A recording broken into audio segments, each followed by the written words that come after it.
Hey everybody, it's Tony's Big T Bariatric and I'm back at you with another reaction video. Today, it is Friday, January 27th. I hope you're having a great one so far. Thank you for joining. I greatly appreciate it. If you have not done so yet, please hit the subscribe button down below. I'd greatly appreciate it. We are trying to get 3,000 subscribers. And if you've already done that, please like, please comment, please do whatever you can to help the algorithm. I greatly appreciate it. Before I get into this reaction video, I just got a couple things I want to say. First is that we are having a live stream tomorrow, Saturday night at 5 p.m. It was scheduled for 7 as normal, but I forgot I have some plans going on at that time, so I moved it back to 5 p.m. So be there, join us for that. It's going to be a lot of fun. And also, I mentioned back in December that my friend Cassie Nova, who also had bypass surgery, wants to join me on a live. And so we're finally going to do that this coming week. I don't have the date yet because she's still waiting to get her work schedule, and we're going to work around that and figure it out. So that's coming. There's a lot of great content coming. There's also a Discord channel. If you don't know about our Discord, it's in the About section down below. Click the link. If you can't get there, like if you click it and it doesn't pop on for you, it's because that link expires every 7 days. And so I got to keep replenishing it. So if it doesn't work for you, just let me know and I'll send you a new link. Also, we do have a PayPal for those of you who would like to financially support the channel. I greatly appreciate it. Many of you have been asking for that. There is an email in which you can send me an email, bigtbariatric@gmail.com. If you have anything you'd like me to review for you, add to the channel. If you have any questions for me or anything like that, go ahead and send me an email. You can join our Discord, which we are building a community. We're almost at 50 members. It keeps growing and it's getting more active. So join that. If you have any questions about diet, exercise, if you just want to join a supportive community, that's well. If you want to join our Facebook page, there's a link to my Facebook page in there as well. So with all that said, let's get into this video. This is 30-year-old man with huge lymphedema, can barely wash himself. So this guy's leg looks massive. Wow. He could put a whole pizza on it. All right, let's get going.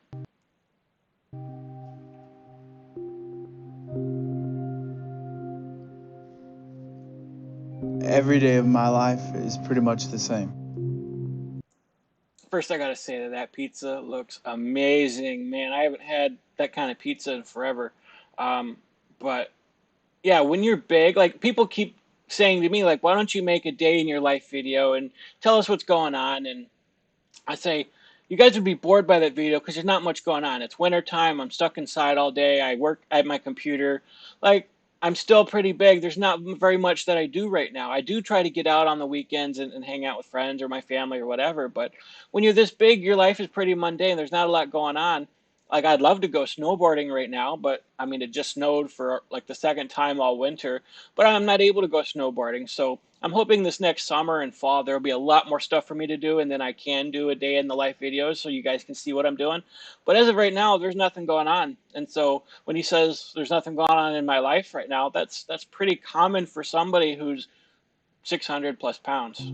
I wake up and eat. And I try to keep eating for as long as I can. Because it's what I live for now. And it's all I want to do.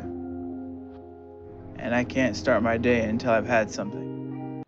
Yeah, that's another difficult thing with being that big is you're just so addicted to food. Like, that's the only thing that brings you comfort. So when you eat and you get that high, it's like a perpetuating cycle. Like, you get that high of eating, and then that high comes down because you feel bad and you feel guilty and you feel nasty, and it's like, oh, I feel like crap. So what are you going to do? There's the only one thing in your life that brings you joy, and that's eating. So you're going to eat some more. And then you just find yourself just eating throughout the day, just trying to get high, and then your blood sugar spikes and you get low and you feel like crap and bloated, and then you just want to eat again. And so really, if that's the only thing in your life that brings you joy, that's the only thing in life you're going to do. And you know, the second you wake up, you're hungry, you want to eat something, and then it's like, oh, wow, lunch is several hours away. I can't wait, so then I'm going to eat some more. So you're just perpetually continuing the same cycle over and over and over and over. So when my girlfriend Jessica wakes up, she usually gets up before me and heads out. But she never leaves me without leaving something I like by the bed. Now that is a terrible enabler. One, I'm surprised this guy has a girlfriend. Like, I say this all the time, and I'm not saying I'm some kind of prize or anything like that, but people who are much bigger than me and stuff like that are able to get girlfriends, but I'm not able to. For some reason, I don't understand it. Um, maybe it's my lack of confidence. I don't know what it is. But the fact that your girlfriend leaves you something to eat before she goes off to work and probably supports you at the same time, that's horrible. That's horrible enabling. Wow. Nothing else I can do can compete with how good it feels to be eating. I'm sure your girlfriend feels very good hearing you say that there's nothing in your life that can compete to the feeling of food when you eat. You just down that pizza and he's opening up another one. Like he's cheating on his girlfriend with food, just like all the other people we talk about who, food is their sex, food is their joy, food is their comfort, food is everything to them. Not even a relationship can bring them the same comfort. It's gross. Because food comforts me better than people can, and it's the only thing that brings me back to at peace or at center. So why would I even want that to end? Why does he still have a girlfriend? Like, there's no relationship, there's nothing in his life that makes him feel centered, but food does. And that's the problem with food addiction and why it's so hard to break. It's like if you're at that point where you're just so depressed and there's nothing in your life that'll make you feel complete other than food, even your girlfriend doesn't make you that happy. I don't know how to break that. Like, if you're him, how do you break that? Well, when you start losing weight, you start learning different things, which is what I've been doing. Like, food is the only thing that brought me joy. And so I continually ate, and I always wanted to eat to celebrate. And I ate when I was sad, and I was ate when whatever was going on in my life. To when I was down or up or whatever, food was there, and that's how I, utilize food. And so losing all this weight, I learned and developed new ways of celebrating and new ways of coping with depression and sadness and things like that. So, I mean, you can break that cycle. Even when it feels like it's too much for my body to hold. When I'm done eating, sometimes I feel miserable just because I'm so full that I can't move. But it doesn't. That's what I was saying. Like when you keep eating like that, you feel miserable. You feel like crap. And so the only way to make you feel better again, once you sort of digest what you just ate, is to eat some more. And his stomach is probably so massive right now just from eating all that food that it's not going to take, but very, very short amount of time for him to be able to eat some more. No matter how full I feel, a few minutes pass, I'm hungry again and I'm ready for my next meal. But some days I also have to get up and try to clean myself. I try to shower at least once a week, but getting Once a week, I mean, that stench is probably horrible. I mean, I said I'd shower at least twice a week, and it wasn't that difficult for me to get up, and I'd sit on the edge of the tub, and I'd do what I'd have to do, clean myself off. And to do it once a week, man, I can't imagine the smell in that room right now. Look at those walls. If you had that massive of a tumor or whatever, that lymphedema on your leg, like at some point, like something's got to break for you. You got to realize what you're doing to yourself. Like it's got to be obvious to you, right? At some point. out of bed is something I dread. And it's getting to the point where it's almost too hard to do it. Because I sink in so deep. It's like trying to get out of cotton candy or pudding. But Yeah, when you're that big, it is super hard to get out of bed, especially if you got those massive legs. My legs never got that big. I was lucky I didn't have any lymphedema. I thought one was forming on the very bottom of my stomach fat, but it went away as soon as I started losing weight and got to surgery and stuff. But I can imagine having a mass like that. as hard as it is, getting up out of bed is the easy part. Because not only do I have all the weight of my body pulling down on me, I also have severe lymphedema on my left leg. I can't walk properly because my lymphedema pushes against both of my legs. I mean, you got to think that might be where the majority of his weight is shifted to, like in his leg, in his lymphedema. He doesn't look that big otherwise. Yeah, he'd probably, if he got that lymphedema off, he might be like 300 pounds or something, which is still big, but it seems like that's where most of his fat is storing, is right there in that one lymphedema. It's crazy. It's weird what the body does with fat. Like it'll find a place to store it, and when it runs out of room in other places, but His belly doesn't look big. I don't see very much back fat. I mean, a little bit on his hips or whatever, a little bit on his arms, but looks like the majority of it is being stored on his lymphedema. It hurts constantly. And I can only stand for maybe 15 minutes at a time. My size and my lymphedema make it hard to fit in most places anymore. I can barely get in the bathroom and sit on the toilet. And if I get Oof. I hate when they show this kind of vulnerability. Like, come on, he's on the bathroom. Why do you have to film him in the bathroom? I know it's good for ratings. You see a fat person trying to barely fit in the bathroom, but at some point he has to realize too, like, come on, I'm like inches away from not being able to even fit in the bathroom. What are you gonna do then? Is he gonna get a bedpan? Is he gonna have his girlfriend change his diapers for him? Like what is he gonna do next once he can't even fit in the bathroom? If he can't even shower himself anymore? Like the bigger you get, the more you rely on other people to take care of you and do things for you. get any bigger, I won't be able to. And I'm scared of what I'm gonna do when it gets to that point. I can't take a shower in a normal tub. I have to have a stand-in shower.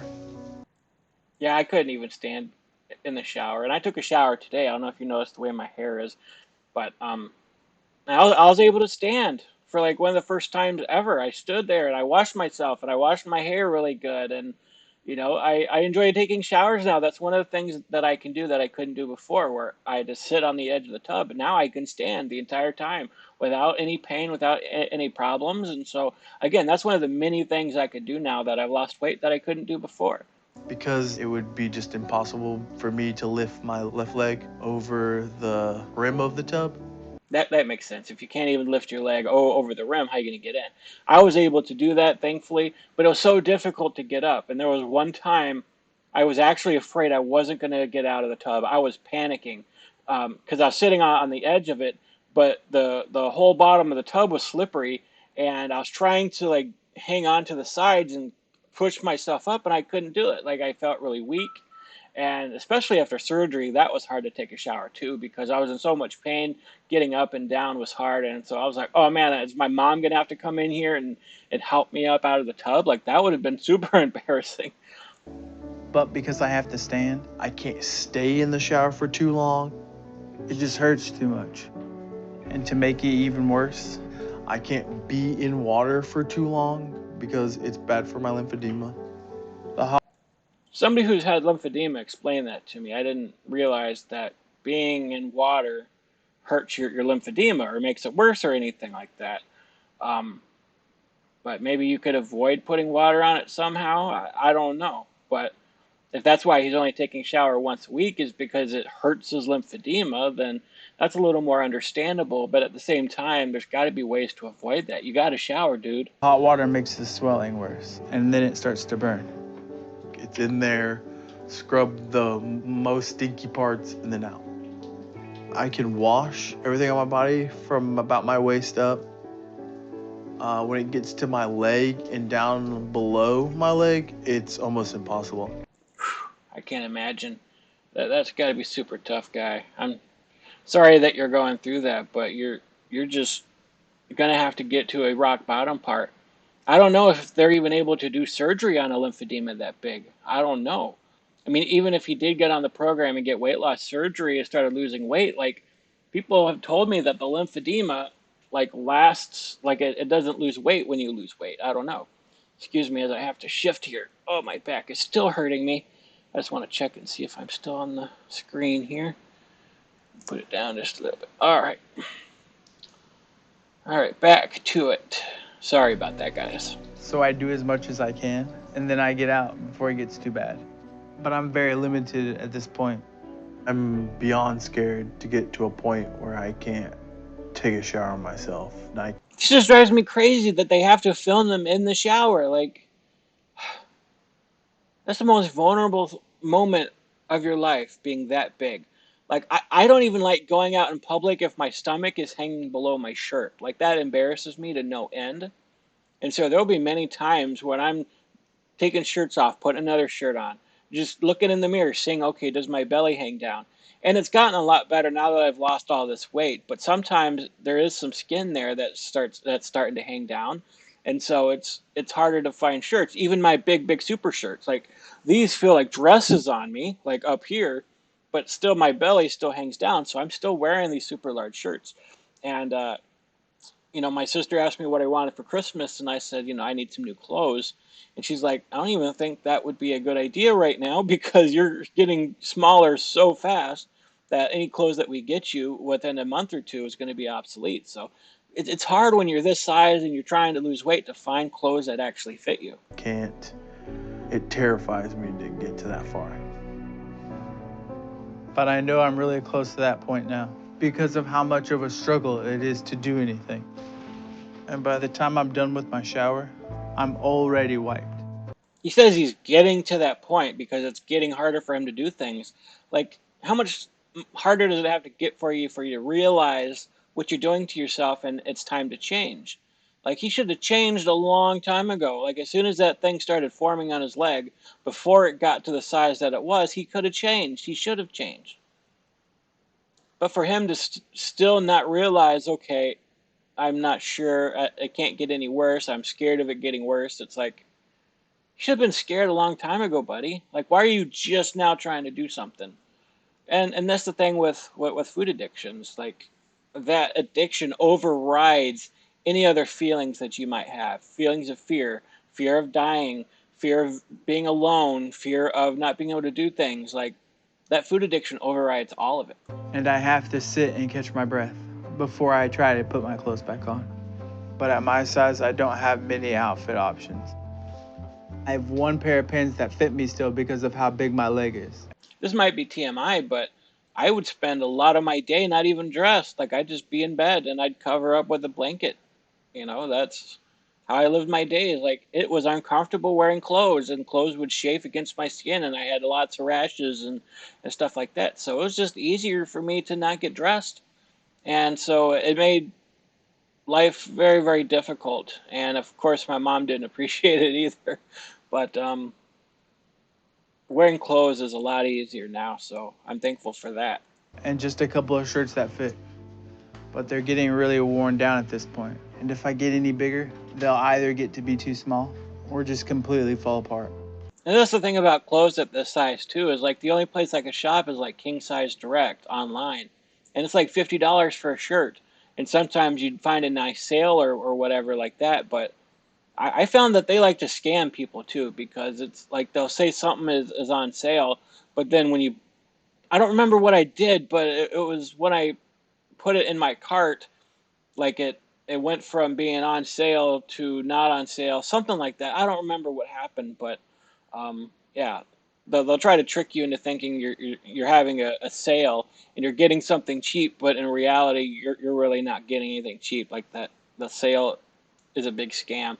But yeah, when shirts are $50 a piece, $30 to $50, like, you're not going to get very many clothes, and it's very hard to find clothes in your size.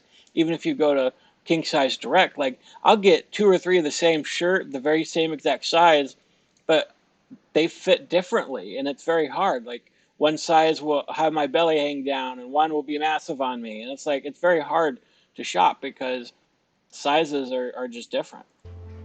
Then Also, there's tall, there's short. It's like there's big, and then there's tall. And okay, I'm tall and big, so what do I get?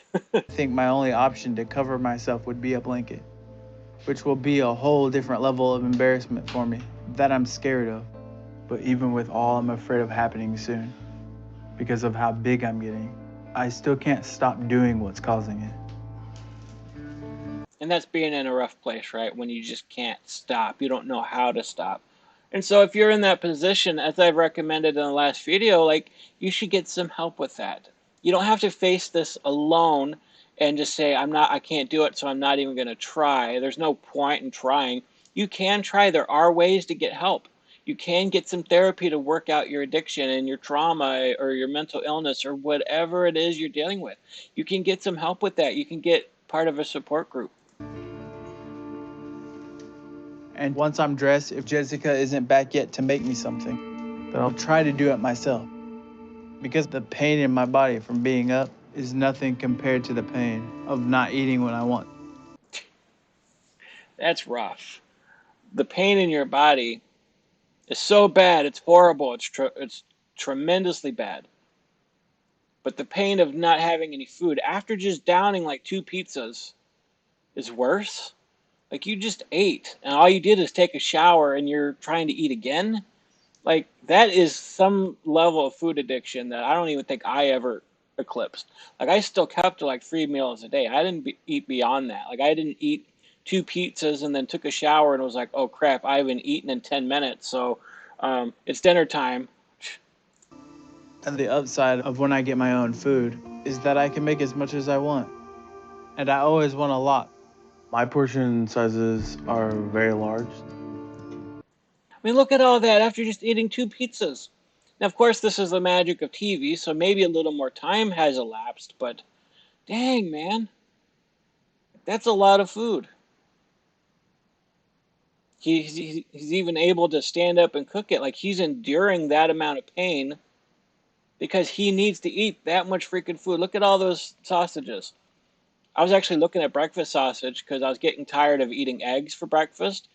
And I was looking at it, I was like, it was 280 calories for a single patty. And I was like, I'm not going to do that. Like, that's too much calories and too much fat. And just after one patty, you feel blah. So I'm like, I'm not even going to buy sausage, but 280 calories per sausage patty. I don't know how many eggs that is. And then all those biscuits just for a snack. Is that even his breakfast, or was the pizza his pre-breakfast breakfast? I have no idea, but that is just a ridiculous amount of food. We get large serving sizes of things, and I'll just make the whole thing. You know, the whole can of biscuits and all the sausage patties. I'll eat it all, and I won't stop until it's all gone. How can you do that? How can you manage that? Man, all the sausage patties. You got to eat all of them. You can't leave some for tomorrow. You can't eat half of them. You can't have just 2 or 3. You have to eat all of them. An entire can of biscuits and eggs on top of it. Like, that's some next level food addiction. I'm telling you. I've never seen anybody like that, especially on the show. I've seen some big meals, but after just downing 2 pizzas and then going to that kind of a breakfast, I'm hoping this is the next day. All right. I'm hoping the pizza was last night and then this breakfast is the next morning. That's what I'm hoping, because I can't imagine that much food. Like, even when I was at my biggest and I ate, like, if I had a large pizza, I couldn't even eat the whole pizza. Maybe most of it minus 2 pieces or so, but I couldn't even eat a whole pizza. So how is this guy downing that much food at one time? I don't understand. So you know Jessica has to go shop just about every other day to keep food in the house. Because my appetite keeps growing, and I constantly need a supply of food. So What does his girlfriend get out of this relationship? He's so big, he's smelly because he only showers once a week. He can barely move. I don't even know how they have sex. She has to go shopping every other day. She's working, so she's probably the only one paying the bills. Like, what does she get out of this relationship? Maybe he's a sweet, kind person. I don't know, but that's not a relationship, especially when he says that he cares about food more than her. That there's no relationship or anything like that in his life that even compares to the feeling that food gives him. So what does she see in this relationship? Why is she there? I can keep eating and keep that feeling I need going. And Dude doesn't even need a table, does he? Dang, that's crazy. nothing in my life can compete with how food makes me feel. Not anything. Eating is better than sex for me.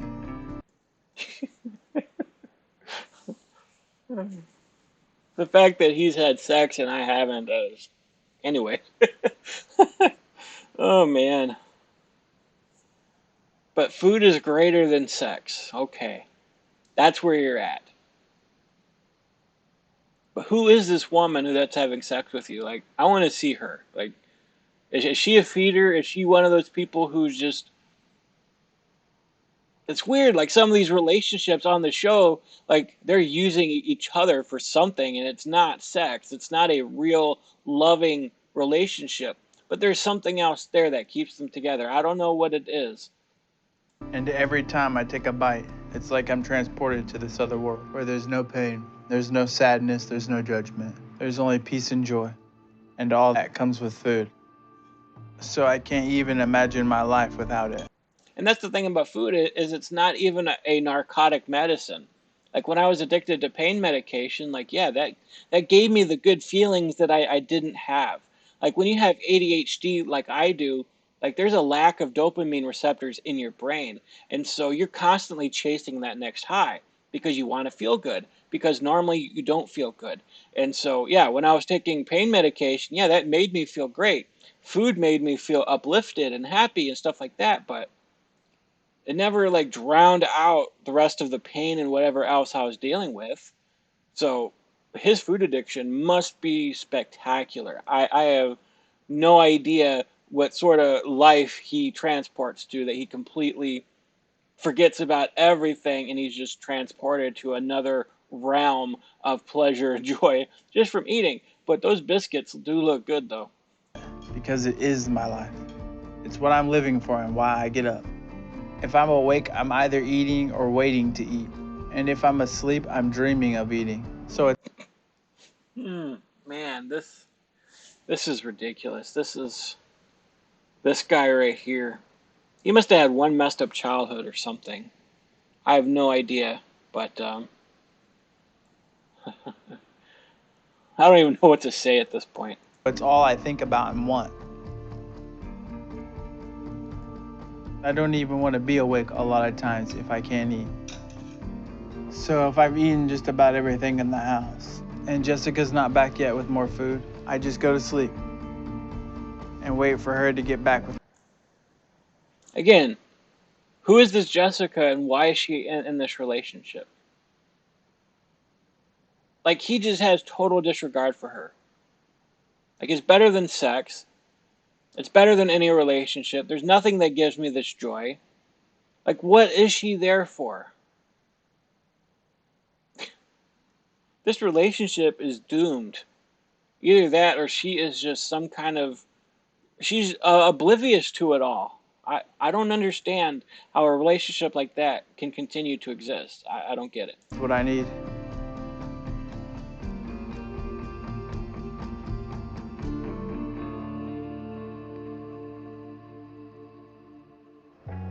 Hey, I'm here. Can you come out and help me?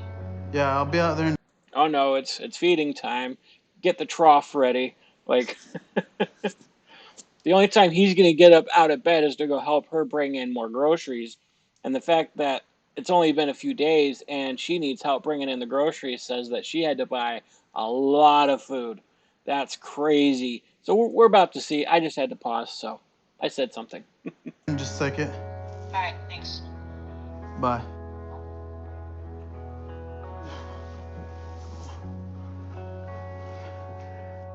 I hate when Jessica asks me to carry the groceries in. That's the least you could do, buddy. I mean, she works. She brings home the bacon, literally. She takes care of you. Like, she seems like a saint right now. Again, if she's some kind of a feeder, then that's terrible. But she's a saint. And you just hate even bringing in the groceries that she bought to feed your addiction? Like, you need to grow up and get mature here and realize everything you're taking from her and her life. You're giving her nothing. You're not giving her emotional support. You don't care about her as much as food. You're cheating on her and having a different emotional relationship with food. Like, you're giving her nothing. You can't even, and you're just mad that you even have to get up and help her with the groceries. I understand you're in pain. I get that feeling because even at my biggest, I had to help bring in groceries. But it was the least that I can do, right? Somebody else is taking care of me. Somebody else shopped for me. Somebody else bought my food. It's like the least I can do is help carry in the groceries. Like, grow up, man. Because Jessica knows I'll do anything for food. Just being around it, I already can't wait to eat it, especially the candy. Well, there you go. Maybe if you did some kind of shopping every day thing, that would be your exercise. You'd get up, you'd go and help with groceries, and that would be your daily exercise. Of course, it would mean nothing because then you would completely splurge and go through it all. But looking at Jessica, she looks a little bigger herself. So I don't know if she's also indulging in the same lifestyle, and so they're enjoying this together. I don't know. But she doesn't look nearly as big as he is. So I don't know if that's true or not, but I don't know if we'll see. There's not very much left of this clip. I worry about JT a lot, about his condition and weight and everything, and how much he eats. Because since I've met JT, he has gained weight. I think when we first started dating, You claim to care for him and be worried for him, but you're still enabling him. You leave him food before you go to work, and then you go shopping every other day and bring home the same crap. Like, at what point do you realize that if you really cared for him and you really were worried for him, that you would stop doing that? That's the thing about enablers, is they keep saying things like, oh, I'm just so worried that he's going to die, that he's not going to have much life left, and then they go off and continue to try to kill him and do the things that are killing him. Like, again, what part does she have in this relationship? What good is there for her? If she's worried about him and he's not offering her anything and she keeps enabling him, it's like, if you're worried about him, leave. Maybe if he didn't have anybody else there shopping for him and doing all this stuff for him, he wouldn't be getting bigger. He'd have to get things straight in his life. Like, you're the one who's making it worse for him. There's nobody else but you there in that house enabling him and leaving him food and shopping for him and continuing to let him go down this rabbit hole. Like, there's nobody else but you. he could do more. Now I would say pretty much everything JT does, I see him struggle with. I wish there was more I could do to help him. I wish there was more I could do to help him. Like what? Just snap your fingers, wiggle your nose. Like, there is a lot more you could do to help him. I think if you left the relationship, it would help him tremendously, because you're just giving in to every whim, and he doesn't even care about you that much. He loves the food more than he loves you. So why are you still there? What do you get out of this? Leave him. I don't know what I could do to help him. Seriously? But if I express those worries to JT, he gets very upset, especially when I try to influence JT's eating habits in any way. So he's a man baby. So why are you with him again? I've asked that question, I know, several times. But if he's going to throw a fit anytime you influence his eating habits, I mean, that's a man baby. He cares about his food more than he cares about you. He cares about his food more than he cares about living, apparently. But you're pretty big yourself, so I don't know if you're being too accurate there that you even care that much, because you keep buying that food because you probably like to eat it yourself. I'm not trying to make fun of you, but hey, if the shoe fits, you're going to wear it. That's where a lot of these enablers are getting away with it, because they enjoy the eating themselves.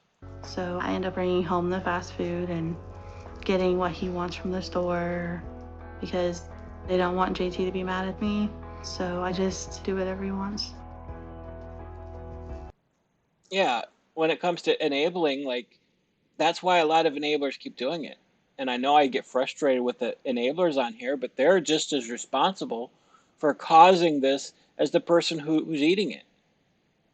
Like, I'm not saying that the big person who's got the food addiction isn't the problem, because they are 100% responsible for what they put in their mouth.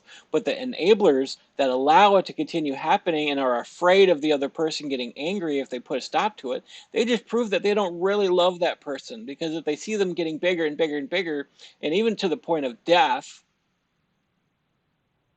like, what is it going to take for you to realize that you are just killing them?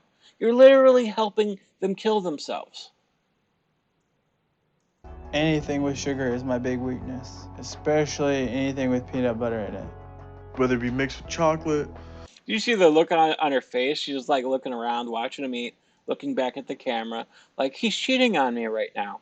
Like, I just got home from work and going shopping, and the only thing he cares about is the sugar, getting the sugar high in. Like, that's all he cares about. He does not care about her.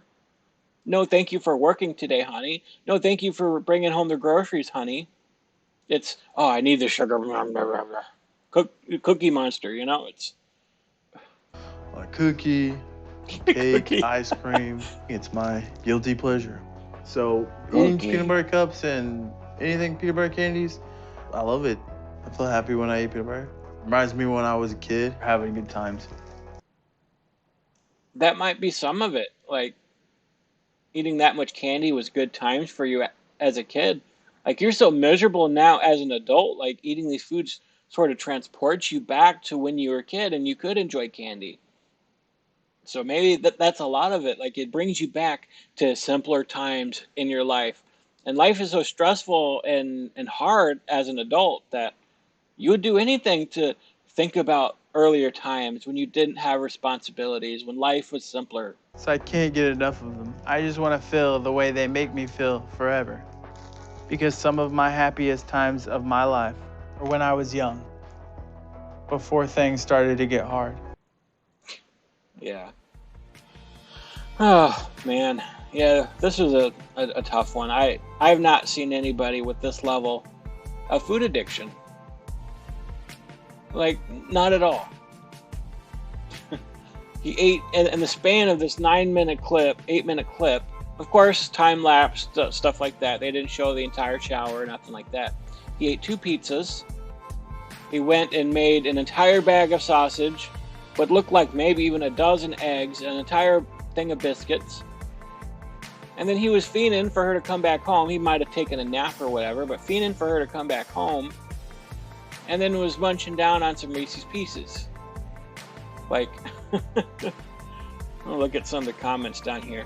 How is it that all these people have boyfriends, girlfriends? How do they meet them? How do they stay? How can they afford this lifestyle without a job? So many questions. That was exactly my point as well. Like, how do they find relationships? I couldn't find one. I still can't find one. How do you meet people? I don't know. Do I join a dating app or something? Somebody in the comments tell me how I can meet somebody. I wish more people talked about how debilitating it can be to have an unhealthy relationship with food. It consumes you. I hope things get better. Yeah, I've also many times compared a relationship with food to a toxic human relationship, where you know somebody is abusive, somebody is a narcissist, somebody you just have a very unhealthy, toxic relationship with them. But for some reason, you keep going back to them and keep going back to them because they were something. They offered some kind of a comfort. You were just so desperate to be in a relationship that you don't care about the abuse. You don't care about anything else. You're just so controlled by that emotion that you had when you're with them that you just completely ignore anything else. I hope that you take care of yourself and find a diet program that helps you get out of this ordeal. You're young and I wish you a better life. A diet program's not going to do it. Like, he needs some mental help. Like, that's where he's being driven by food. I don't know what happened with his life. Maybe and in this episode he talks about it, but he's being driven by something else. Girlfriend needs to stop buying him all that food. Exactly. Like, she's the one who's doing the enabling here. Like, if she stopped buying the food, if she started buying healthier food, he might get mad. He might even break up with her. But hey, maybe she feels stuck. She can't move out. She can't do her own thing. So I don't even know how he helps pay any of the bills. I don't know. Maybe she could leave, but she just doesn't want to. But anyways, that's my video for today. It's gone on long enough. Please remember, live stream tomorrow, 5 p.m. Another live stream coming up next week with my friend Cassie Nova. We got some interesting things we're going to talk about. She also just found out that she's pregnant again. So she said that being pregnant after bypass is trippy. So we're going to talk about some of that and see how life has been like as a pregnant woman after having bypass surgery. So I hope you join us. I hope to see you tomorrow. And as this video is going live, just know that I care about you and I love you. Have a great night. God bless you.